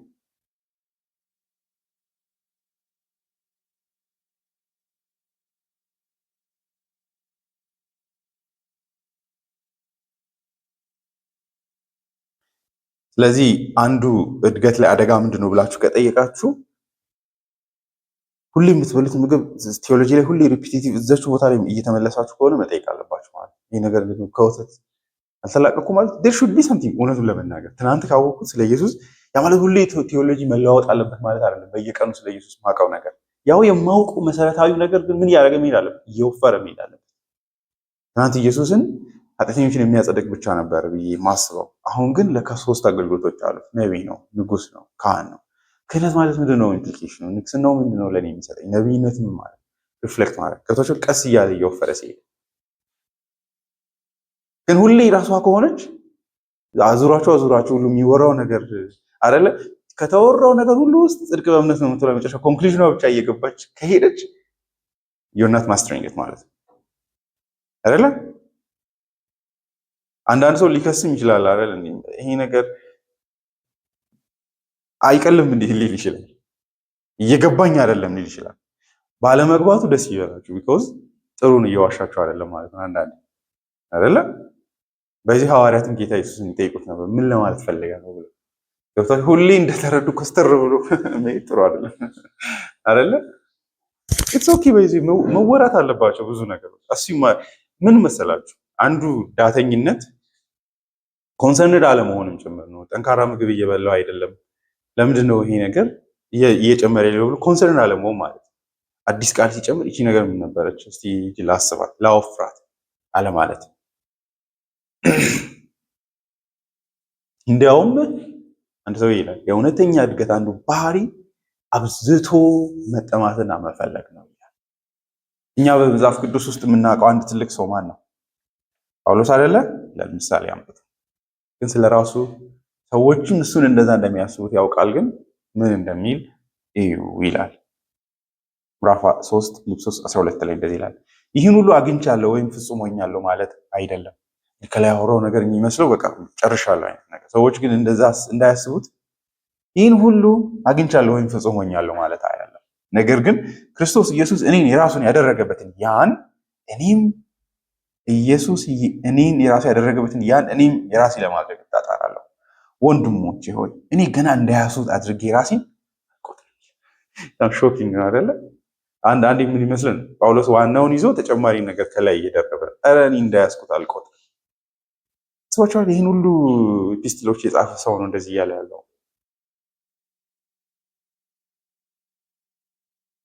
ነገር ግን አንድ ነገር አደርጋለሁ፣ ከኋላ ያለውን እየረሳሁ ከፊት እሄዳለሁ፣ እዘረጋለሁ። እጥላለሁ ማለት አይደለም። 14 ላይ ይነግረናል። እሱም 14 ላይ እግዚአብሔር በክርስቶስ ኢየሱስ ወደ ላይ ስለጠራኝ ሽልማት ለመቀዳጀት ወደ ግቡ እፈጥናለሁ ይላል። እንግሊዝኛው በጣም ነው የሚያምረው። ይሄ እግዚአብሔር በክርስቶስ ኢየሱስ ስለጠራኝ ታላቅ ሄቨንሊ ለሆነ ታላቅ ጥሪ እኔም እገሰግሳለሁ ወደዛ ይላል። ማለት የሆነ ማይደረስ ስለሆነ እግዚአብሔር ይህን እድል ስለሰጠኝ ክብርም ስለማየው ማለት ነው።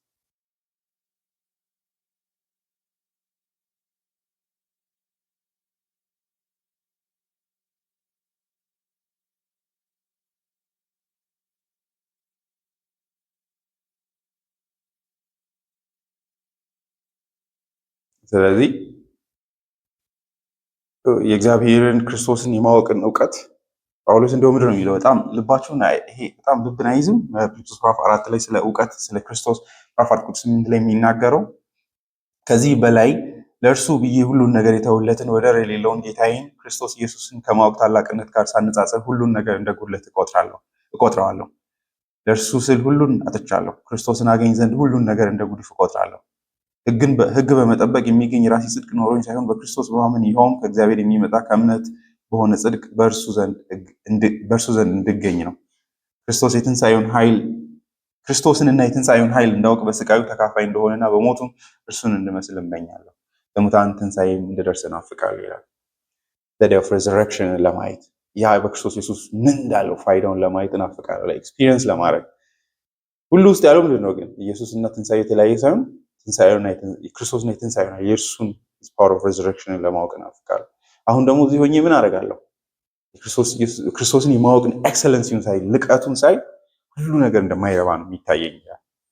ስለዚህ አደጋው ምን መሰላችሁ? ተቃራኒው እንዳይሆን ነው። ኢየሱስን የማወቅ ኤክሰለንሲ ካልታየ አደጋ ነው። ዌስቲንግ ኦፍ ታይም ካየን ማለት ብክነት ካየነው አደጋ ነው። ከዛ ደግሞ ምንድን ነው ሌላ የተሻለ እውቀት ያለ እንዳናስመስል። አንዳንድ ጊዜ እኮ ባለፈው የልብስ ብራንድ በጣም እናውቃለን። በጣም ኮንሰርንድ ወደ ጉግል እናደርጋለን። በሰው ፊት ራሱ የማናቅ ላለመምሰል አይደለ? አንዳንዴ ሰዎች የሆኑ ስለ ሽቶ ሲያወሩ ምናምን ስቱፒድ ላለመሆን ምን ታደርጋላችሁ? ብራንዱ እንደዚህ ነው ይግር ባይዘ ሰዎች ይታበያሉ። አሜዚንግ እኔም ይታበያሉ። በእርግጥ ግን ይገርማል ሰዎች እንደዚህ ነገሮች ላይ ያላቸው ልብ። ሄዶ ተጨንቀው እኮ የሆነ ነገር ሳያውቁ ሲቀሩ እንዳወቁ አስመስለው ቤት ደርሰው እንደተለዩ ሰርች አይደለ? ይህ ነገር ሳላውቀው አለ ዲዩ ዱ ዛት ዊዝ ስክሪፕቸር ዲስ ትሩዝ አላ ዛሬ ኮቨነንት ኦፍ ወርክ ተብሎ ነበር። ምን ነበር ይሄ ነገር? ኒድ ቱ ኖ ዲስ አይደለ? ያ ምን ያሳያል? ይሄን አካል እንደምትወድ ለፕራይድ ሊሆን ይችላል። በእርግጥ ለፕራይድ ስላችሁ ሰዎች ጋር አጠገብ ሆነ እኔ ማወራው አለኝ ለማለት ላውቅ ይችላል። ግን ከልብ ደግሞ በመውደድ መፈለጋ ይህን ነገር ኤክሰለንሲውን በማየት በዚህ ውስጥ ያለው ምንም ነገር የሚያምር አድርጎ ማየት ማለት ነው። መዝሙረኛው ይላላ መዝሙር 19 ላይ የእግዚአብሔር ቃል ውስጥ ያለችውን አንዲትን ስባሪ ከዓለም ሀብት ጋር አልቀይርም ይላል። ሄዳችሁ አንብቡ። ወይ ሾፒንግ ነው ወይ ክርስቲያን ነኝ ትላላችሁ ወይ መጽሐፉን ጥላችሁ ትሸሻላችሁ። አይ ወንት ኤክስቼንጅ ነው የሚለው። ተራ መገለጥ የሚባል ራሱ ይላል። ስለ ህጉ ብሎ ስለ ምንም ነገር በመሰረቱ የአይነት ሪስፔክት ኬት ይመጣል ብትሉ መዝሙር 19 ላይ እንደሚለው ነው። የእግዚአብሔር ቃል 7 እጥፍ ከተነጠረ ወርቅ ይልቅ ንጹህ ነው። እንዲህ ይሄ ነገር ትርፍ ነው የምትሉት ነገር፣ ይሄ ነገር አይጠቅምም የምትሉት ነገር የለም። ጌታ ኢየሱስም እንዳለው ነው ከዚህ ውስጥ አንዲት ንቁጧ እንኳን ላይ ኮማዋ ከምትቀር ሰማይና ምድር ያልፍ ይቀላል ይላል። እንዲያው ቀለል እናድርገው። ሀብት ሁሉ ቢመጣና መጽሐፍ ቅዱስን ከዚህ በኋላ አታዩ ቢባሉ ልዩ አንድ ቨርስ ከዚህ ውስጥ ቀድባቸዋለሁ፣ አንድ ቻፕተር ገጽ ትመርጣላችሁ ቢባሉ ወሪ ግንዱ አረን ያው ተሻለኝ አንድ ቻፕተር ራሱ ቢገነጠል ምን ይጠቅመኛል? ሌላው ጋራ እኖራለሁ። ችግር አለ? ዮሐንስ ወንጌል አለ አይደለ? እንደዛ ትሉ ይሆን? ዘፍጥረት መጽሐፍ ቢገነጠል ችግር የለውም ቢጠፋ ቀላል ነው። መለኪያው ነው ብላችሁ ነው። ጥሩ ነው ባይዘ ራስን መፈተሽ፣ ምክንያቱም ይጠቅማቸዋል። እቺ ህይወት እንግዲህ እያለቀች ነው አይደለ? አመታት ዝም ብለው እየተደራረቡ ነው። ወይስ good to think እንደዚህ አይነት ነገሮች የሚሻለውን ደግሞ ማሰብ ያስፈልጋል። ሌላው ደግሞ በዚህ ስር መንፈሳዊ ድህነትን ማየት ያስፈልጋል። መንፈሳዊ ድህነት ማለት እኔ ባዶ ነኝ ማለት አይነት አይደለም፣ ግን በልቶ አለመጥቀም የእግዚአብሔርን ነገር። ጌታ ኢየሱስ እንደምታዩት ማቴዎስ ወንጌል ላይ ሲያወራም ይላል አንድ ልብን የሚነካ ጉልበተኞችን ምን ያደርጓታል? የእግዚአብሔር መንግስት ይናጠቋታል ይላል። ልክ ስጋ አየር ላይ ሲጣል ውሾች ዘለው የተራቡ ውሾች ገነጣጥለው እንደሚወስዱት አሲፍ ለሌላ ሰው እንዳይደርስ በማይመስል መንገድ የእግዚአብሔር መንግስት ማስተር ለማድረግ መፈለግ አለ አይደለ? እውነተኛ የእግዚአብሔር መንግስት መገለጫዋ በአማኞች ህይወት እንደዚህ አይነት ባህሪ ያላት ነው። ይህ ከድህነት የሚመጣ ነው። ገብቷችኋል? የሌለ መሆኑ ከዛ የዛ ነገር ሪሽ መሆንን ከመረዳት ነው።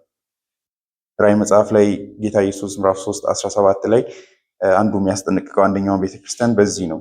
ሀብታም ነኝ ባለጠጋም ሆኛለሁ አንድምስ እንኳ አያስፈልገኝም የምትል ስለሆነ ጎስቋላና ምስኪንም ድሃም እውርም የተራቆተ መሆንን ስለማታውቅ ባለጠጋ እንድትሆን በእሳት የነጠረውን ወርቅ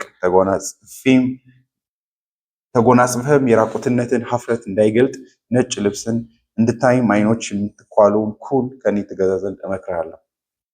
እኔ የምወዳቸውን ሁሉ ገስጻቸዋለሁ፣ እቀጣቸዋለሁ። እንግዲህ ቅና ንስሐም ግባ ይላል። አንዳንዴ መንፈሳዊ ደህንነትን ከመረዳት የሚመጣ የእግዚአብሔርን ነገሮች ለመረዳት የሚፈለግ ፓሽን አለ። በተቃራኒው ግን ምንም አያስፈልገኝም፣ እቺ ትበቃኛለች፣ ባለችኝ ደርሳለሁ የሚል መጥፎ ነው። በጭራሽ እንደው ባለጠጋ ሆኛለሁ ልትል ትችል ይሆናል። አንዳንዴ እንዲህም አለ አይደለ? በሌላ ነገር እየተመኩ በእግዚአብሔር ቃል እውቀት አልባ መሆንና አለመመካት ወይ ደግሞ ያንን እንደ ጉድለት አለማየት ማፈር አለብን። አንዳንዴ እግዚአብሔር አሁን የዕብራውያን ጻፊ የሚለው እኮ እሱ ነው። ማፈር አለባችሁ ባላችሁ እውቀት። ይሄ ብቻ ነው የምታውቁት እስካሁን። እኔ በመሰረቱ ሃይማኖቱን ገና ለመተው ኮንሲደር ማድረጋቸው ያስደንቀኛል ከዚህ ሁሉ ዓመታት በኋላ ይላል። ያ የሚያሳየው ፍጹሙ ምንም እናንተ ምንም እንዳልተረዳችሁ ማሳያ ነው። እኛ ሌላ ነገር እናወራለን ብለን ተስፋ ስናደርግ ጭራሽ ተቀምጠን ጀስቲፊኬሽን ባይ ፌዝን ማውራት አለብን። እዚህ ላይም አላለፍንም ማለት ነው ይላል። አንዳንዴ አናፍርም አይደለ? በዚህ ቀላል እኮ ነው። ሃቭ ዩ ሪድ ስክሪፕቸር በጣም በጥንቃቄ አንዳንዴ ቀላል መለኪያው። አንዳንድ ሰው በዚህ ማንበብ ባትችሉት ኦኬ። አንዳንዴ በእርግጥ ይህን መጽሐፍ ለማንበብ መማርን የታገሉ ብዙ ሰዎች እንዳሉ ስናስብ ማንበብን ማዘን አለብን አይደለ? that they may understand scripture ቺን ቃል ባነብ ማንበብ እንቺ የሚሉት እኛ ማንበብ እየቻለን ባለማንበባችን should be ashamed። ግን ላናፍር እንችላለን ነው አይደለ? እኔ ሌላ መጽሐፍ ማምጣት ማልፈልገው ሌላ በርደን እንዳልጭንባችሁ ነው። የእንትናን አንብባችኋል የእንትናን ማለት ማልፈልገው ሌላ የማይሆን ኢምፕሊኬሽን እንዳይኖር። ግን ምን ያህል ታነባላችሁ ነው? ምን ያህል ታውቁታላችሁ ይህንን መጽሐፍ? ሶፎንያስ የሚባል አሞጽ የሚባል ሰው እንዳለ ራሱ ታውቃላችሁ። እዚህ ውስጥ ታፍራላችሁ። በዚህ አጌ ሚልኪያስ የሚባል ሰውዬ እንዳለ ራሱ ማን እንደሆነ ራሱ ሰውየው ታውቃላችሁ። አንዳንድ ሰው ስለ ሮናልዶ አባት ሊናገር ይችላል አይደለ? የተወለደበትን መንደር ሁሉ ሊያውቅ ይችላል። እኔ ህይወትን ኢንጆይ እናድርግ እያልኩ አይደለም፣ ግን ከዚህ በላይ ህይወትን ኢንጆይ ማድረግስ ምን አለ ደግሞ እንዴ? ያኛው ተጨማሪ ነው መሆን ያለበት። ገብታችኋል? 14 ጠንካራ ምግብ ግን መልካሙን ከክፉ። ስለዚህ ቁጥር 13 ውስጥ አንዱ የማደግ ምልክቱ ይህን እውቀት ማክበር፣ ይህን እውቀት በዚህ እውቀት ቦስት ማድረግ። በዓለም ላይ ብዙ ነገሮች አሉ። ጳውሎስ ክርስቶስን በማወቅ እንደሚመካ እንደሚናገር በዛ መኩራት፣ ያንን ደግሞ የህይወት ፐርሱት ማድረግ እሱ ጉጉት መሆኑ እግዚአብሔር የባረከ ህይወት እንደሆነ ማሳያ ነው። ያ መጠማትን ያ ጉድለት የሚሰማችሁ ከሆነ በመሰረቱ እውነተኛ ከሆናችሁ ቅድም እንዳልኳችሁ ነው፣ ሞልቶም የሞላችሁ አይመስላችሁ። ገና እንደሆናችሁ ጳውሎስ ይሰማችኋል። ገና ይቀረኛል። እዚህ ጋር ማሰብ እንድታስቡ ፈልጋለሁ። ቁጥር 14 ላይ ሳልሄድ ኢፍ ዩ ሴይ ቴዎሎጂ ሌግዠሪ ነው የምትሉ ከሆነ የዘላለም ህይወት እኮ ቴዎሎጂ ማወቅ። ቴዎሎጂ በመጥፎ ቃሉ እንደሚነሳ አውቃለሁ፣ ግን ዘንድ እኮ እግዚአብሔርን ሄዶ ማየት ነው፣ ለእግዚአብሔር ማሰብ ነው። አንድ ሰው እንዳለው ነው እዚህ ጊዜ መስጠትና ማወቅ ያልፈለከውን እግዚአብሔር ምን ያደርግልሃል ይላል። ወይስ የዘላለም ህይወት ማለት ኢየሱስን እንደምንም አምኜ እዛ ያለውን አረንጓዴ ነገር ውሃውን ጠጣለሁ ሌላ ነገር አልፈልግም ነው? እግዚአብሔር እንደ ፓስ የምትጠቀሙት ካርድ ነው ወይስ he himself is eternal life ነው? እግዚአብሔር ባይዚ እኔ ምግብ ነው ያለ የሚሸልማችሁ ራስ እንሰጣቸዋለሁ አይደል? የዘላለም ህይወትን ዮሐንስ ራሱ ይናገር ይላል። የዘላለም ህይወት እግዚአብሔርን የእውነተኛውን አምላክ ማወቅ የላከውንም ልጁን ኢየሱስን ማወቅ ነው ይላል። ማወቅ ሲባል ባይ ዘ ዌይ ኤክስፒሪየንስ ማድረግ ነው። ዝም ብሎ ቲዮሪቲካል ኖሌጅ ብቻ ስለሆነ አይደለም። ፍጥረቱን የእግዚአብሔርን ማዳንን ሁሉ በእውነተኛ ክብሩ ወደ መረዳት እንመጣለን። አእምሯችን ወደ ማሰብ ይመጣል። ግን የምናየው ትልቁ ውብ አካል ማን ነው? እግዚአብሔር ራሱ ነው አይደል? ፈሪሲ እንዳሉት ነው what is the greatest desire of your life? ሙሴ አንድ ነገር ነው ያለው አይደለ? ፊትን አሳይ አይደለ? ምንድነው አሁን ብድግ ብሎ ቢጠይቃችሁ ፍጠኑ፣ አሁኑ ሴት ምንድነው የምትፈልጉት ቢባል ምንድነው አእምሯችሁ ላይ ዲዝኒላንድ ይፈልጋሉ። እዛ ላይ አንዳንድ ነገሮች ባይ ሊል ይችላል አንዳንድ ሰው፣ ማን ያውቃል? ሳታስቡ አሁን እኔ መልሱ ስለነገርኳችሁ ነው እንጂ ድንገት ሳታስቡ ቢመጣ፣ ለነገሩ ድንገት አይደለም፣ በየቀኑ የምትጸልዩት ጸሎት ማሳያ ነው።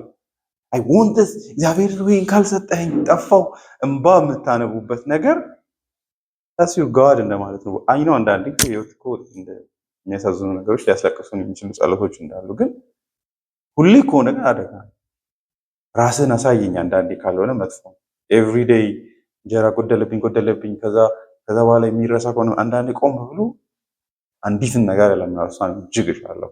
ልክ እንደ ማርያም ማለት ነው። እግዚአብሔር ዝም ብሎ ኢየሱስ ተቀምጦ ማየትን እንደ ህይወት የመጨረሻ ክብር ማየት ማለት ነው አይደል? ሌዚነስ አድርጋችሁን አሚን በስርዓት አለብን። በእውነቱ እሱ ጋር እንዳይምታታባችሁ ዘላለም ህይወት ይሄ ከሆነ በጣም ራሳችንን መጠየቅ ይኖርብናል አይደል? ኢየሱስ ጋር መኖር ከሆነ አብረን የምንኖረውን አካል ለማወቅ ጉጉት ከሌላ አደጋ ነው ልላችሁ ነው። ለግጀሪ አድርጋችሁ አታስቡ። ፖይንት 14 ጠንካራ ምግብ ግን ሁለተኛው መገለጫ 14 ላይ ነው ያለው በትስስሩ ማለት ነው፣ ማደግን የሚያሳየው። ጠንካራ ምግብ ግን መልካሙን ከክፉ ለመለየት ራሳቸውን ላስለመዱ ለበሰሉ ሰዎች ነው። But strong meat belongs to them that are of full age, even those who by reason of use have their senses exercised to discern both good and evil. የሙሉ ዕድሜ ምሳሌ ነው ይሄ ሲል አሁን ወደ ሙሉ ደርሳችሁ ፍጹም ትሆናላችሁ አይደለም። ነገር ግን በክርስትና የልጅነት ጊዜን መጨረስና ወደ መብሰል መድረስ አለ። ከበሰላችሁ በኋላ እድገት የለም አይደለም። ግን አንደኛውም ፌዝ አልፋችሁ ሌላኛው ላይ እያደጉ መቀጠል አለ። በዘላለም ህይወትም እያደገን እንሄዳለን። በሆነ ረገድ የገባችኋል። ደስ የሚለው ለዛ ነው። you learn more about እግዚአብሔርን እያወቃችሁ ስትሄዱ you become big። መጨረሻ የሌለው እድገትም ጭምር ነው። ስታግናንት ቢሆን ይደብር ነበር። ገብታችኋል። የሆነ ማይንቀሳቀስ ጸጥ ያለ አይደለም። እግዚአብሔር ኢንፊናይት ወሰን የሌለው አምላክ እንደመሆኑ ውበቱም እንደዛ ነው። ታይቶ ማያልቅ ውበት አለው። ይህ የእድሜ ምሳሌ የሆነም ያበቃ ነው ብለን እንዳናስብ። ፉል ኤጅ ምልክቱ ምንድን ነው ብትሉ ልክ ያደጉ ሰዎችን የማንነት እውነታን ነው የሚያመጣው። ቅድም እንዳልኳችሁ ነው። ምግብ አድገን የምንበላው ለምንድን ነው ብትሉ መለየት ይችላል ራሳችን፣ አእምሯችን። ያ ትልቅ ምግብ እንድንበላ አጥንት እንድንግጥ ያደርግናል ነው። ህፃን ልጅ አጥንት ብትሰጡት እንዴት እንደሚግጥ አያውቅም አይደል? ልሶት ይተዋል። ግን ስኪል ስትኖረው እንዴት መፈልቀቅ እንዳለባችሁ ታውቃላችሁ። ልክ እንደዛ ነው። ቴዎሎጂም ላይ እንደዚህ አይነት ነገር አለ እያለ ነው። ነገር ግን ለማን ነው የሚሰጠው? ላደገ። ምግብ ላደገ እንደሚሰጥ ሁሉ ይህም እንደዛ ነው።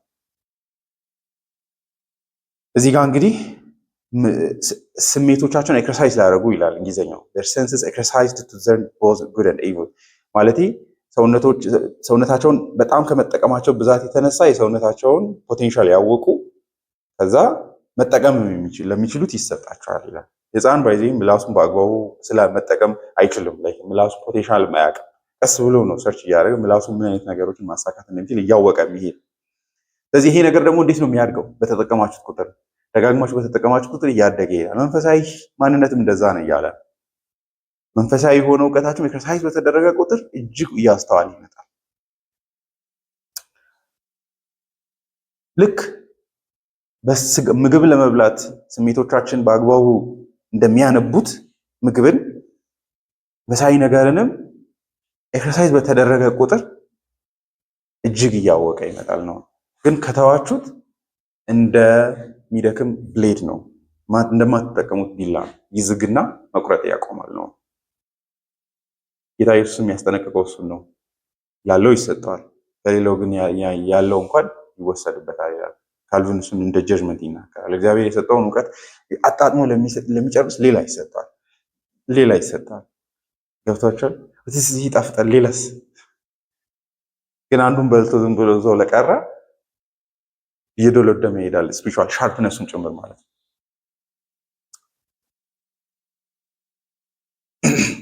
ክፉና በጎን መለየት መቻል ምንድነው ብትሉ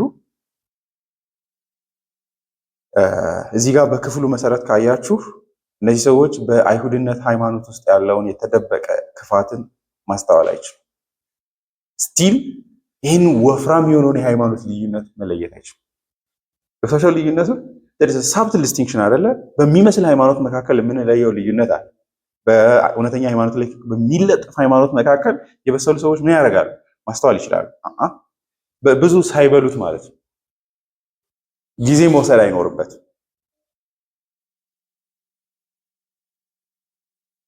ይህ በጣም ሊያሳስበን ይገባል። ጳውሎስም ኤፌሶን መጽሐፍ ላይ ይናገራል አይደል? ከእንግዲህ ወዲህና ወዲያ እየተንገዋለልን በትምህርት ነፋስ በሰዎች ውስብስብ በሆነ ማታለል እየተንገዋለልን ሕፃናት አንሁን፣ ባይሆን እውነትን በፍቅር እየያዝን እንደግ ይላል። ታያችኋል። በሚመጣ ሁሉ መታለል አለ ነው። በእስልምናና በክርስትና መካከል ያለው ልዩነት ላይገባው ይችላል። በተዋህዶና በክርስትና መካከል ያለው ልዩነት ላይታየው ይችላል። አለፍ ሲል አሁን ባለውም በኤቫንጀሊካል እና በክርስትና መካከል ያለው ልዩነት ላይታየው ይችላል። አንዳንዴ ለማስረዳት የሚከብደው ለዛ ነው አይደለ? ከሰሚው አካል የወንጌሉን ቴስት ካለመገንዘብ የተነሳ ማለት ነው። ምን እንደምታወሩ አይገባቸውም። ምን ኮንሰርን እንደሚያደርግ አንድ አይደለ እንዴ? ኢየሱስን እኮ ይወዳሉ እነሱ። የዋይት ነሶችም ኢየሱስን ይወዳሉ። ገብታችኋል? አሁን ልጅ ሰሶችም ኢየሱስን ይወዳሉ። ምን ማለታችን ነው? ኢየሱስን ይወዳሉ ስንል ለአንዳንድ ሰው እንደዛ ነው። ሁሉም ወደ እግዚአብሔር ያደርስ የለም። ሁላችንም አምላክን እንወድ የለም እንደዛ ይላል። ለምን? ሳብትል የሆነው የሃይማኖትን የውሸትን ክፉና በጎ መለየት ስለማይችል ነው። ምላሱ ሻርፕ ስላልሆነ ማለት ነው። ጸሐፊውም እዛ ነው ፍራስትሬትድ እየሆነ ያለው። ከዚህ ሁሉ ጊዜ በኋላ ክርስትና ከዚህ ሃይማኖት እንደሚሻል መናገር is exhausting። ኢየሱስን ካመንን በኋላ አሁን ማድረግ የነበረብን ቤት ውስጥ ተቀምጠን ይህ ያመንነው ኢየሱስ ማን ነው እያለን ነበር እያሰብን መቀመጥ የነበረብን። ግን አሁንም ከዚህ ሃይማኖት ለመለየት መልፋት አለብን እያለ ክፉና ደጉን ለመለየት አቅም ስለሌላችሁ ይላል። እንደዚህ ይላል። But more particularly, as the context requires in a comprehensive theological sense, namely of good and evil, or true and false doctrine, which would include moral teaching. Is that?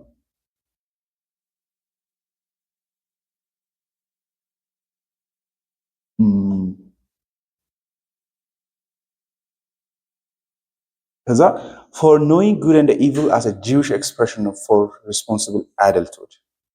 ላደገ ማንነት እዚህም ከዚህ ሃይማኖትም ራሱ ልዩነቱን ማየት መቻል ነው ይላል።